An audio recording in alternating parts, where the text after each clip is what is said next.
Baik, terima kasih. Selamat siang, salam sejahtera untuk kita semua. Jadi pada kesempatan ini saya akan membahas satu soal untuk contoh soal kompetensi kehamilan.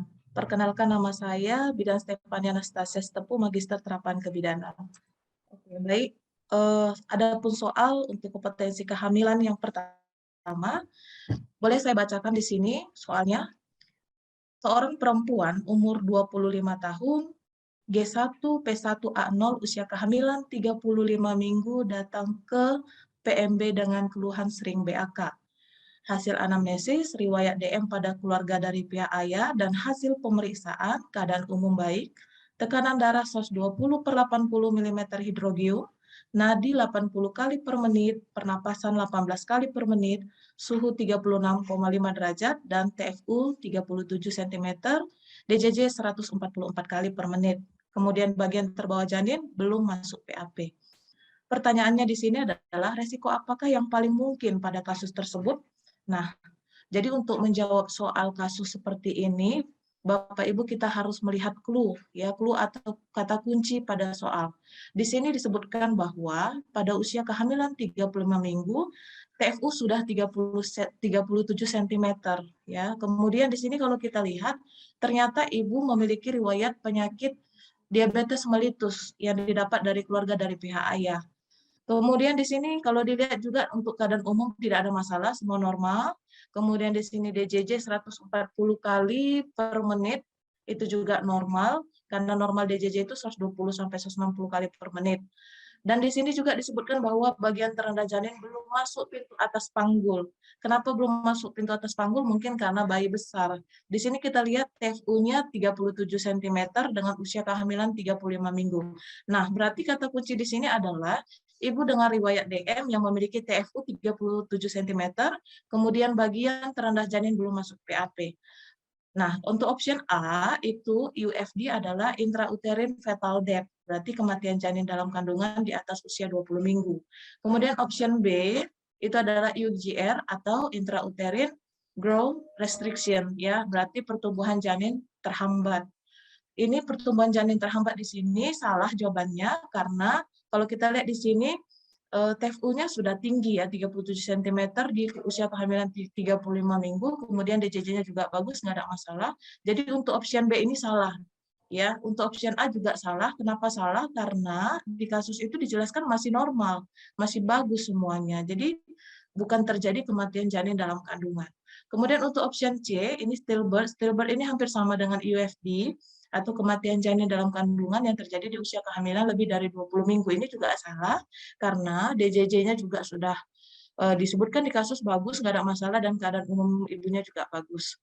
Kemudian untuk hiperglikemi, ya, hiperglikemi itu, hiper itu artinya rendah, sama dengan hipo. Glikemi kadar gula dalam darah. Berarti hiperglikemi itu berarti artinya kadar gula dalam darah yang rendah atau di bawah batas normal. Nah, di sini banyak mungkin yang terkecoh, ibu-ibu, untuk menjawab soal ini. Mungkin ada nanti sebagian yang memilih D atau E. Ya, kenapa pada ibu dengan riwayat DM itu berarti kan kadar gula dalam darahnya kan tinggi. Jadi ibu dengan kadar gula dalam darah tinggi itu belum tentu melahirkan bayi dengan kadar gula dalam darah tinggi. Bahkan kebalikannya, yaitu melahirkan bayi dengan kadar gula dalam darah yang rendah atau di bawah batas normal. Nah, berarti option D ini salah. Kenapa salah? Ya, karena pada ibu hamil dengan riwayat DM itu mengalami peningkatan kadar gula dalam darah, kemudian kadar gula dalam darah yang tinggi ini akan mengalir ke peredaran darah bayi dan memicu terjadinya produksi insulin dalam tubuh bayi. Jadi pada saat bayi baru lahir, asupan glukosa dari plasenta akan turun. Nah, sementara kadar insulin yang sudah tinggi dalam tubuh bayi tadi tidak sebanding dengan kadar glukosa yang turun. Maka keadaan inilah yang akan menyebabkan terjadinya hipoglikemi pada bayi baru lahir. Jadi bukan hiperglikemi. Jelas berarti option D ini salah. Kemudian kita masuk ke option E. Option E ini makrosomnia. Jadi makrosomnia ini ibu-ibu sama artinya dengan baby giant atau bayi lahir yang dengan berat badan di atas rata-rata.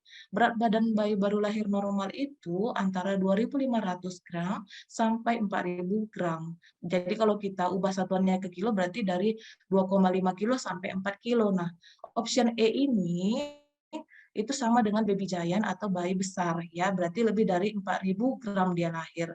Nah, untuk jawaban soal nomor 1 ini itu adalah option E atau makrosomia. Kenapa makrosomia?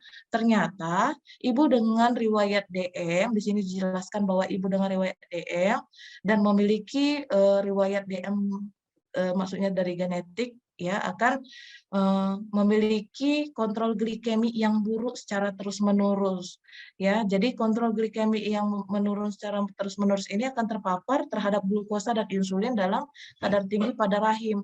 Maka inilah yang akan menyebabkan terjadinya pertumbuhan janin yang terlalu cepat. Makanya di sini jawabannya adalah E atau makrosomia. Nah, di sini dijelaskan bahwa di kasus juga disebutkan bahwa bagian terendah janin belum masuk PAP. Kenapa belum masuk PAP? Mungkin karena bagian terbawah janinnya itu sudah terlalu besar, maka tidak bisa masuk PAP, sementara kan usia kandungan sudah 35 minggu. Maka untuk soal ini, itu jawabannya adalah E, ya, yaitu makrosomnia. Baik, Ibu-ibu, ini jawabannya ya, saya tampilkan. Jawabannya adalah E, makrosomnia. Mungkin berikut itu saja penjelasan saya untuk soal kompetensi kehamilan. Saya kembalikan kepada Mas Koko. Terima kasih.